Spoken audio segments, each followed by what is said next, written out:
নমস্কার সবাইকে, welcome to my channel Diyankita official. আগের পার্টে দেখেছিলে আমি কলেজ গেছিলাম, কিন্তু কলেজে কোনো কাজ হয়নি। তাই কলেজ থেকেই বলেছিল একবার ইউনিভার্সিটি গিয়ে দেখ, বারাসাত ইউনিভার্সিটি, আমার কলেজের আন্ডারে বারাসাত ইউনিভার্সিটি পড়ে। তাই গেলাম, আর সত্যি সলভ হয়ে গেছিলো আমার প্রবলেম। জানো তো, একটা কথা বলি, আমার না এমএ পড়ার খুব একটা শখ ছিল না, বাট এই ইউনিভার্সিটিতে গিয়ে এতটা শখ উঠে আছে যে আমি মনে হয় মাকে বলছি যে মা, আমি না পড়লে ভালো হতো। যাই হোক, মধ্যবিত্ত ফ্যামিলি আমরা, তাই আর বেশি আগাইনি। তাই অটো ধরে বাড়ির পথে রওনা দিলাম।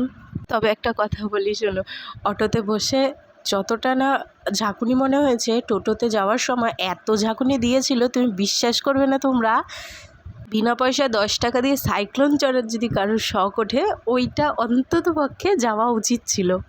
যাই হোক, অনেক কথা বললাম, আজকে চললাম, বাই বাই।